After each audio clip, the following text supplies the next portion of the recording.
చాలామంది data centre అంటే wear house అనుకుంటున్నారు. కానీ వేర్ హౌస్లో తినే వాటిని స్టోరేజ్ చేస్తాం. డేటా సెంటర్లో బిలియన్స్ ఆఫ్ డేటా ఉంటుంది. మనం యూట్యూబ్లో ఒక వీడియో ఓపెన్ చేసిన, జీమెయిల్లో మెయిల్ పంపిన, గూగుల్ మ్యాప్స్లో రూట్ చూసిన, అవన్నీ ఒక హార్ట్ బీట్తో నడుస్తాయి. ఆ హార్ట్ బీట్ పేరే డేటా సెంటర్. ఇది ఒక స్టోరేజ్ బిల్డింగ్ కాదు, ఇది మన డిజిటల్ యూనివర్సల్ హార్ట్ అన్నమాట. ఇప్పుడు ఆ హార్ట్ భారత్లో కట్టబోతున్నారు. అది ఎక్కడ? విశాఖపట్నంలో. గూగుల్ $15 బిలియన్ భారతదేశంలోనే కాదు, ప్రపంచంలోనే అతిపెద్ద ఏఏ అండ్ డేటా సెంటర్ హబ్ విశాఖలో నిర్మిస్తుంది. ఇది సాధారణ టెక్ పార్క్ కాదు. వేలాది ఐ-హ్యాండ్ సర్వర్లు ఉంటాయి. ఇందులో లక్షలాది ఎస్ఎస్డి స్టోరేజ్ డ్రైవ్లు ఉంటాయి, కూలింగ్ టవర్స్ ఉంటాయి, పవర్ బ్యాకప్స్ ఉంటాయి, ఫైబర్ నెట్వర్క్తో నిన్న డిజిటల్ యంత్రాంగం ఉంటుంది.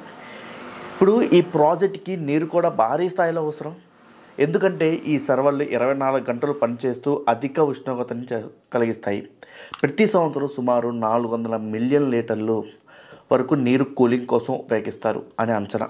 మరి 400 మిలియన్లు అంటే అక్కడున్న ప్రజలకి తాగునీటి ఇబ్బంది అవుతుంది కదా. అందుకని దానికి ఒక పరిష్కారం తీసుకొచ్చారు. ఎలాంటిదంటే, విశాఖ సముద్ర తీరంలో ఉండడం వల్ల సముద్ర జలాన్ని, సీ వాటర్ని తీసుకొని డిసాలినేషన్ ప్లాంట్ ద్వారా శుద్ధి చేసి అదే నీటిని తిరిగి రీసైకిల్ చేసి మళ్ళీ వాడే లూప్ సిస్టాన్ని రూపొందిస్తున్నారు.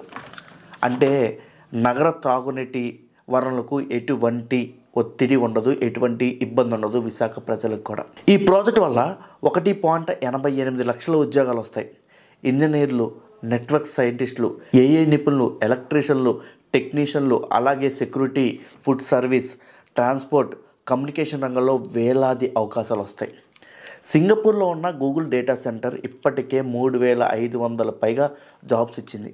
దానికి అనుగుణంగా సుమారు 20,000 మంది ఉపాధి కలిగింది. కానీ విశాఖలో సింగపూర్ డేటా సెంటర్ కన్నా పెద్దది. ఇక్కడ దాదాపు 2 లక్షల కుటుంబాలకు ఉపాధి వస్తుందని అంచనా. ఈ హబ్ ద్వారా Google cloud, YouTube, Gmail, maps వంటి సర్వీసులు ఇండియాలో వేగంగా, సెక్యూర్గా నడుస్తాయి. ఎవరన్నా సరే ఏదన్నా ఒక ఇన్వెస్ట్మెంట్ వస్తుంది అంటే ఒక రాష్ట్రానికి ఆనందిస్తారు.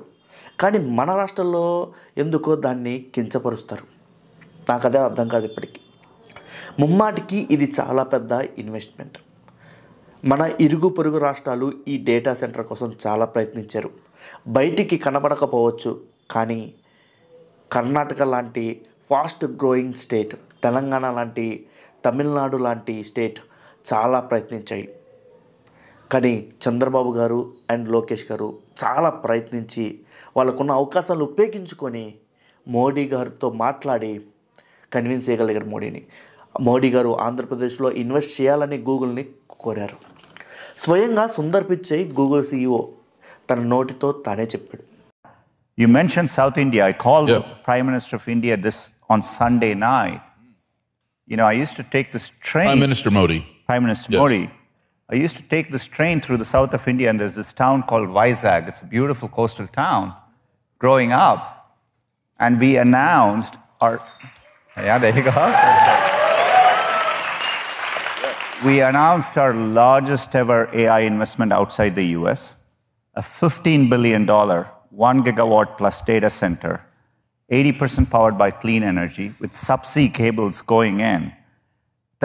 The chance to transform a region like that with a kind of investment, it really meant a lot to be able to call the Prime Minister, who really cares about developing the country, and this has been his vision. I know you know him well too, and so anyway, it's extraordinary to see the impact of all this. ఏదన్నా వస్తే దాన్ని మనం ఆహ్వానిద్దాం. First state, తర్వాత politics. ఇంకా రాకముందే గోల చేస్తున్నారు. ఒక డేటా సెంటర్ కట్టాలి అంటే డెవలప్మెంట్ సెంటర్ అంత ఈజీ కాదు. ఒక పెద్ద కంపెనీ విశాఖపట్నంలో, ఆంధ్రప్రదేశ్లో ఇన్వెస్ట్ చేస్తుంది అంటే తర్వాత చాలా కంపెనీలు వస్తాయి. చాలామంది అంటున్నారు ల్యాండ్ ఫ్రీగా ఇస్తున్నారు, ట్యాక్స్ ఫ్రీగా ఇస్తున్నారు, చాలా అవకాశాలు ఇస్తున్నారు. ఒక 5,000 నుంచి 10,000 జాబులు వస్తాయి గూగుల్లో. ఆంధ్రప్రదేశ్లో ఏముందని రావాలి మీకు?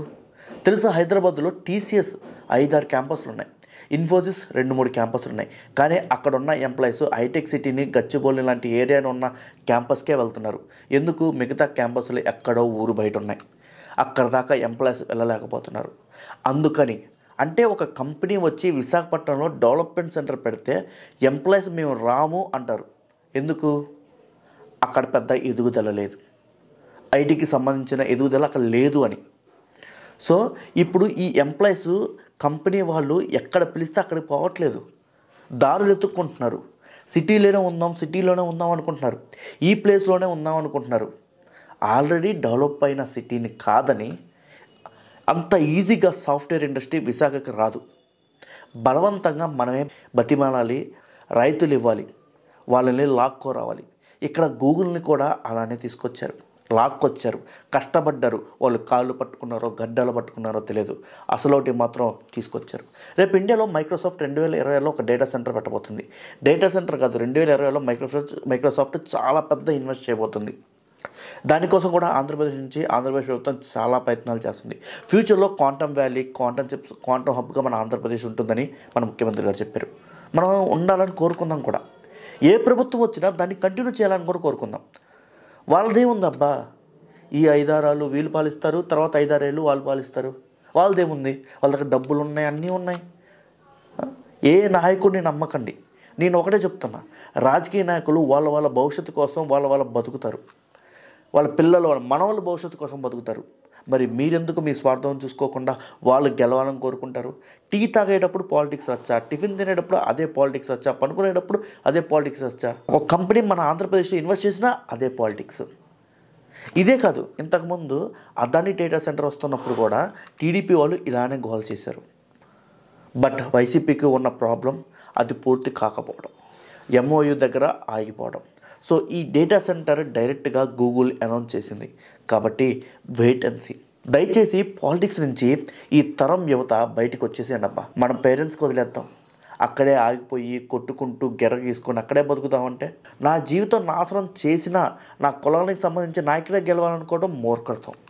ఇంకా అక్కడే ఆగిపోతే ఎలారా బాబు? బయట ప్రపంచం చాలా ఉందిరా బాబు. దయచేసి పాలిటిక్స్ని వదిలేసి ఈ తరం యువత మీ భవిష్యత్తు చూసుకోండి. జై హింద్. మళ్ళీ కలుద్దాం వేరే వీడియోలో. Please like and share, subscribe. If you like this video, please share your friends and your colleagues.